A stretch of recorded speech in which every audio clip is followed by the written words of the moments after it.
Guys, నేను మీ Sandhya. Welcome back to my channel. ఈరోజు రెసిపీ వచ్చేసి ఎంతో టేస్టీ అయిన పొంగల్ అండి. మనం డైలీ చేసుకునేలా కాకుండా ఇలా ఒకసారి ట్రై చేయండి. దీన్ని ఎలా ప్రిపేర్ చేయాలో చూసేద్దాం రండి. ముందుగా కావాల్సింది పెసల్ బ్యాల్ 1 కప్పు, బియ్యం 1 కప్పు, ఇవి రెండు ఈక్వల్గా తీసుకోండి. తర్వాత చిన్నగా కట్ చేసుకున్న అల్లం, పచ్చిమిరపకాయలు, మిరియాలు 1 స్పూను, జీడిపప్పు, తర్వాత జీలకర్ర 1 స్పూను. ఇవే మనకు కావాల్సిన మెయిన్ ఇంగ్రీడియంట్స్. ఇప్పుడు ఒక ప్యాన్ తీసుకోండి. అది హీట్ అయిన తర్వాత పెసల్ బ్యాల్ వేసుకొని ఒక 2 మినిట్స్ వరకు ఫ్రై చేసుకోండి. ఇలా ఫ్రై చేసుకోవడం వల్ల మనకి పొంగల్ అనేది చాలా బాగా వస్తుంది, చాలా టేస్టీగా కూడా ఉంటుంది. ఇలా చేసుకున్న తర్వాత ఇలా ఒక బౌల్ తీసుకొని అందులో పెసల్ బ్యాళ్ళు, తర్వాత బియ్యం తీసుకొని ఒకసారి బాగా కడిగి పెట్టుకోండి. ఇలా బాగా కడిగిన తర్వాత ఇప్పుడు ఒక కుక్కర్ తీసుకొని అందులోకి ఒక 4 టేబుల్ స్పూన్ అలా నెయ్యి వేసుకొని ఇవి కడిగి ఉంటాయి కదా ఈ పెసల్ బ్యాళ్ళు, బియ్యం ఈ కుక్కర్లోకి యాడ్ చేసుకోండి. ఇలా యాడ్ చేసుకున్న తర్వాత ఒకసారి బాగా మిక్స్ చేయండి నెయ్యిలో కలిసేలాగా. ఇలా మిక్స్ చేసిన తర్వాత ఒక వాటర్ అలా 4 గ్లాసెస్ అలా వేయండి. మనం 2 కప్స్ అలా తీసుకున్నాం కదా, 4 గ్లాసెస్ సరిపోతుంది. ఇప్పుడు పసుపు 1 స్పూను, ఉప్పు 1 స్పూన్ యాడ్ చేసుకొని ఒకసారి బాగా మిక్స్ చేసుకొని ఒక 1 స్పూన్ అలా నెయ్యి యాడ్ చేసుకొని ఇంకొకసారి బాగా మిక్స్ చేసి కుక్కర్ మూత పెట్టేయండి. ఇది ఒక 5-6 విజిల్స్ రావాలి. 6 విజిల్స్ వచ్చిన తర్వాత ఇప్పుడు నేను ఓపెన్ చేస్తున్నాను. మనకైతే చాలా బాగా బాయిల్ అయ్యింది. ఇది చూడండి, ఈ కన్సిస్టెన్సీలో ఉండాలి.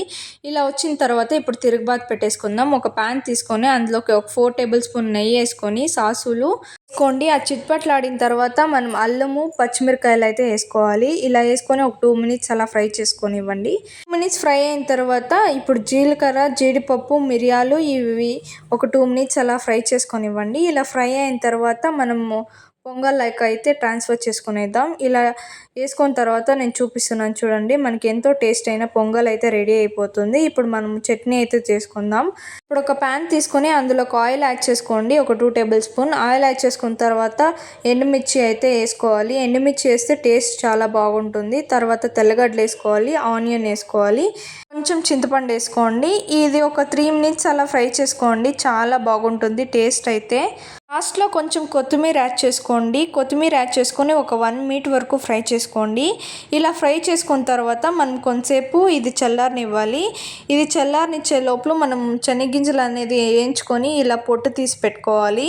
శనగగింజలు పొట్టు అనేది తీసి పెట్టుకోవాలి, అప్పుడు టేస్ట్ బాగుంటుంది. ఇది చల్లారి ఉంటుంది కదా, ఇవన్నీ యాడ్ చేసుకొని ఒక 1 టేబుల్ స్పూన్ అలా ఉప్పు యాడ్ చేసుకొని ఒకసారి బాగా గ్రైండ్ చేసుకోండి. ఇలా గ్రైండ్ చేసిన తర్వాత కొంచెం వాటర్ యాడ్ చేసుకొని ఇంకొకసారి బాగా గ్రైండ్ చేసుకోండి. మనకి ఇలా పేస్ట్ తర అవుతుంది. ఇప్పుడు ఒక ప్యాన్ తీసుకొని అందులోకి 2 టేబుల్ స్పూన్ ఆయిల్ వేసుకోండి. ఇలా ఆయిల్ వేసుకున్న తర్వాత సాసులు 1 స్పూన్ యాడ్ చేసుకొని చిట్పట్లాడిన తర్వాత కరివేపాకు, ఎర్రగడ్డ అయితే వేసుకొని ఒక 2 మినిట్స్ అలా ఫ్రై చేసుకోండి. ఫ్రై అయిన తర్వాత మనం బాగా గ్రైండ్ చేసి పెట్టుకున్న శనగగింజల పేస్ట్ ఉంటుంది కదా, ఆ పేస్ట్ అయితే యాడ్ చేసుకోవాలి. ఇలా యాడ్ చేసుకొని కొంచెం వాటర్ అయితే అందులో మిక్స్ చేసి ఒకసారి బాగా కలిపి ఇలా పోసుకోండి. ఇలా వాటర్ యాడ్ చేసుకున్న తర్వాత స్టవ్ అయితే ఆఫ్ చేసేయండి. ఎందుకంటే మనం ముందుగానే అన్నీ ఫ్రై చేసుకుంటాం కదా, ఇంకా బాయిల్ చేస్తే టేస్ట్ అనేది అంత బాగోదు. అందుకని ఇలా ఉన్నప్పుడే మీరు స్టవ్ ఆఫ్ చేసేసేయండి. ఇలా లాస్ట్గా కొత్తిమీర అనేది చల్లుకోండి. మనకి ఎంతో టేస్టీ అయిన చట్నీ అయితే రెడీ అయిపోతుంది. ఈ చట్నీ అయితే పొంగల్లోకి కానీ, దోశలోకి కానీ, ఇడ్లీలోకి కానీ చాలా అంటే చాలా బాగుంటుంది. ఇలా ఒకసారి ట్రై చేయండి. ఈ 2 కాంబినేషన్ అయితే చాలా బాగుంటుంది. ఒకసారి ఈ స్టైల్లో ట్రై చేయండి. నాకైతే పొంగల్ చాలా బాగా కుదిరింది, టేస్ట్ అయితే అదిరిపోయింది. ఇంతవరకు ఈ వీడియోని చూసారంటే ఈ వీడియో మీకు నచ్చింది అనుకుంటున్నాను. ఇలా ఇంకొన్ని టేస్టీ ఫుడ్ రెసిపీస్ కావాలంటే please do like, share and subscribe to my channel. Thank you for watching this video. Bye guys.